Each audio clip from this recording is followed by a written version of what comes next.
Well, the government's refusal to grant foreign journalists unfettered access has deepened the fog of war. Those who get in often do so illegally, and as a result are limited to reporting on the bloodshed from behind the rebel-held lines. Just last week, 2 Western journalists were killed in Homs, the scene of some of the bloodiest battles between armed opposition groups and the forces of President Bashar al-Assad. Some media executives say the lack of press access is unprecedented. But as RT's Lucy Kafanoff is about to show, the world has been through this at least once before. There is no doubt that the siege of Homs is brutal and horrific, but it's difficult to see how it differs from the siege of Fallujah back in 2004. Well, they now call Homs the capital of the revolution, just as they once called Fallujah the capital of terror. Different conflicts that share more in common than actually meets the eye. Now, each is the 3rd largest city in its country, and each the site of a bloody urban war. One of them now in history books, the other still raging as we speak. Now, in Homs, as in Fallujah, poorly armed insurgents faced off against a superior military, well-equipped soldiers armed with mortars, snipers, tanks, and air power. And in both cases, officials claimed that only heavy-handed force could bring peace, blaming the violence on criminals and terrorists. Here's a chief military spokesman for the U.S. forces in Iraq. We will hunt down the criminals. We will kill them or we will capture them, and we will pacify Fallujah. And here is Syrian President Bashar al-Assad. Our priority now is to regain security, which our country has enjoyed for decades. This can only be achieved by hitting the terrorists with an iron hand. There will be no leniency for those who are using weapons to kill our civilians. Now, in both countries, that iron hand targeted a Sunni Muslim opposition in wars that took on increasingly sectarian tones. In Fallujah, the U.S. forces and the Shia Iraqi troops were seen as infidels. In Syria, the religious wrath is aimed at Assad's Alawite forces. According to some disparaging YouTube comments, Alawite monkeys, satanic troops. Those are just some of the many slurs. Now, amid the violent clashes, gut-wrenching images like these, showing the human toll of war. Streets littered with bodies of the wounded, not to mention those of the dead. But this is where the similarities end. Civilians did suffer most in both wars, and yet the stories of Fallujah's innocence remain largely untold. Most reporters in 2004 were embedded with the U.S. troops. Today, the few who do sneak into Syria often stick with the rebels. And the difference in the coverage is, well, self-evident. Americans hit the militants with artillery and mortars. These are human beings being bombed by mortar bombs, being bombed by tank shells. Green Berets seized the main hospital and blocked a key escape route. They need help from the outside world, medicine, the most basic supplies. I also witnessed acts of uncommon valor from the U.S. soldiers that I was with. Protesters, fearless protesters, really. Now, those who dared show images of the civilian casualties in Fallujah were often dismissed as propagandists. Their viewers even got the following advice from the Pentagon. Change the channel to a legitimate, authoritative, honest news station. The accusations from the Syrian government are eerily similar. Today, lies in the media have gone beyond common sense. Some television channels have lost all shame and professionalism. Now, it is often said that perception forms reality, and nowhere does this ring more true than in Syria and Iraq. In one battle, the press told the story of the besiegers. In the other, that of the besieged. And in both cases, it would seem it's the truth that suffered most. Lucy Kafanoff, RT, Washington.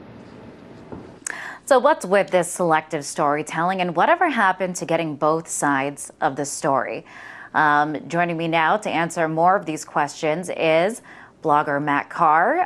Well, he should be joining us in a little bit.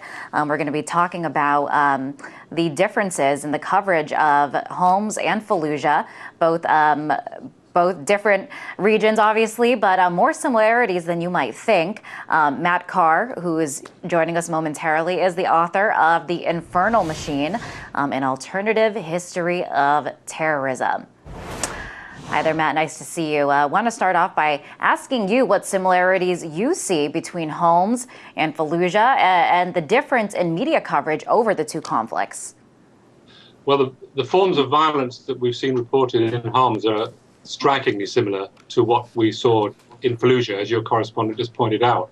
We've seen reports of snipers shooting at civilians, the use of heavy weapons against fighters embedded in civilian areas. We've had reports in both Fallujah and Homs of soldiers shooting at children, shooting at ambulances, shooting at hospitals. In Fallujah, there were reports of banned weapons, phosphorus weapons, helicopter gunships firing at civilians in their homes, US soldiers shooting people because they couldn't speak English.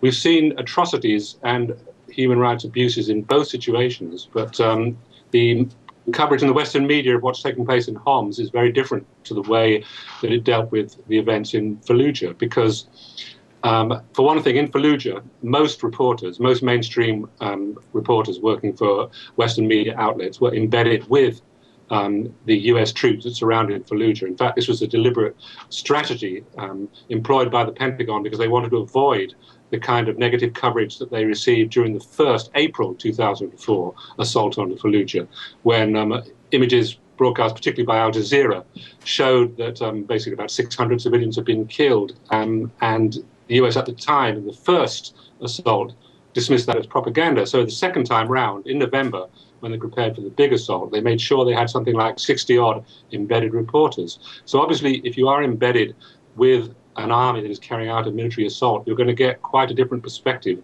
than if you were amongst the people who are on the receiving end of that assault.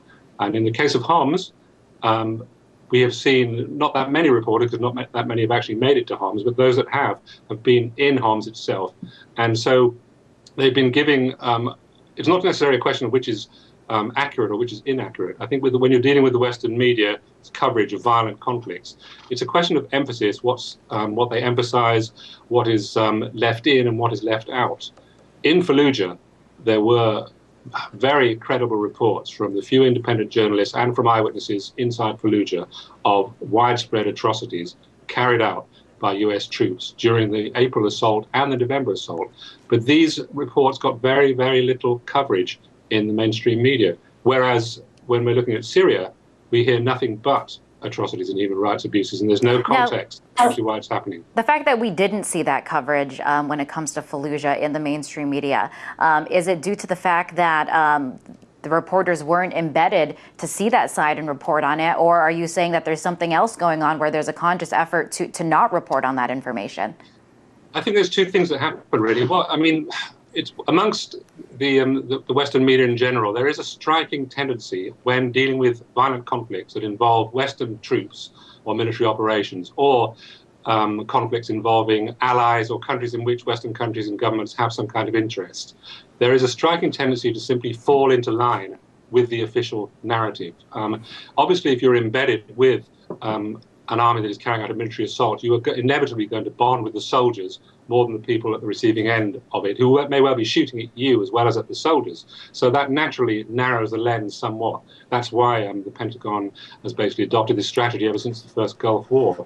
But there is another wider question, which is, as you suggest, when dealing with these kind of conflicts, if it's striking because the risks for challenging official narratives are not that great for most reporters in the Western media, because the most that can happen to them is they'll lose their jobs or they won't get published.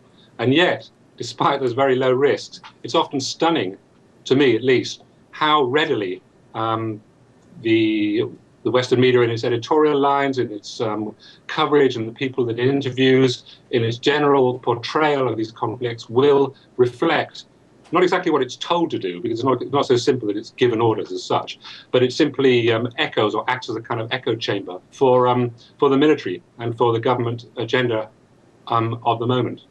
Well, you just said that Western media rarely challenges the Western narrative. Do you think that's in part due to the fact that maybe they take as a given that all foreign policy decisions are driven by morals and humanitarian objectives?